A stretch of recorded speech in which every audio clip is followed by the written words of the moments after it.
Someone wise once said, nothing good ever happens past 3 a.m.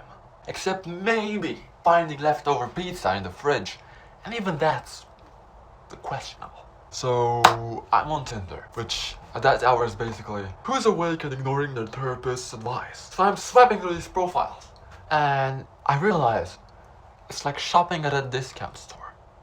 Everything looks good until you read the fine print. Live, laugh, love. Looking for my partner in crime. Lady, my biggest crime is eating cereal out of the box in my underwear. And then I see her. Raven. Now I should have known right there. Anyone named after a bird that eats roadkill is not looking for a long-term relationship. Her bio says, into dark poetry and spiritual cleansing. And I thought, great, I could use the spiritual cleansing because I just had Taco Bell at midnight. And we match instantly, which should have been my first red flag. The only things that happen instantly are bad decisions and food poisoning. She messages me saying, are you afraid of the dark or just commitment? I said both. I sleep with my nightlight on and my longest relationship is with my Netflix password. She says, meet me at Starbucks at midnight. Starbucks at midnight. The only people at Starbucks at midnight are insomniacs, vampires, and people whose life choices led them to meet strangers from the internet. So I go. This 24-hour Starbucks is basically a support group for people who've given up on tomorrow. There's me, 2 college kids who look like they haven't slept since they left their hometown, and a guy in the corner who was either meditating, and then she walks in. A rush of wind comes in. Organs start playing. Head to toe black. This girl made Wednesday Addams look like a Teletubby.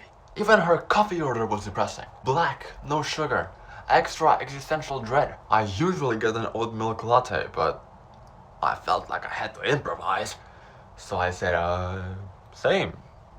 After some small talk, and I say small because it was interrupted by her pulling out a tarot deck. And not just those cards. A whole magic shop, dude. Crystals, incense, what looked like a small cauldron. Things that Smeagol from Lord of the Rings would carry around. And I'm thinking, great. I'm about to get my fortune told by Hot Topics Customer of the Year. But the barista comes over, poor kid looking like he's getting paid in tips and trauma. She tells him, your aura is cloudy. You need sage.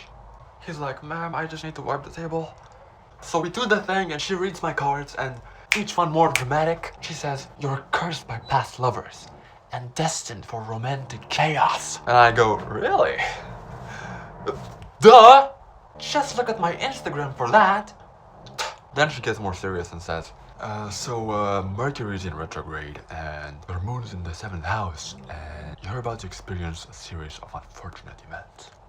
And me, being a big Jim Carrey fan, I say, cool! Right then, the barista comes over with our drinks and he trips. Classic Starbucks ghost. Splash, it's everywhere on her tarot cards, on my clothes. And he's apologizing. I'm like, it's okay, don't worry about it, it's no big deal. Then I look at her, and she's angrier than I am. She leans in way too close for a first date. And she plucks a hair out of my hair. And she doesn't even address it. She behaves so casually, as if nothing has just happened. And I'm like, whoa, that's not consensual hair removal. I need those for my Tinder profile. But she's already talking it in this little black pouch while mumbling something that was a cross between Latin and a bad Yelp review. The date came to an end, and I'm out of there faster than my dad when the check comes. But over the next couple of days, my car won't start. My dog is barking at random spots throughout the house looking at someone that's not there. And my Netflix gets hacked by someone in Romania who only watches serial killer docs. But the worst, I ordered my favorite pizza, pepperoni, and they give me a Hawaiian pizza which has pineapple, dog. Pineapple?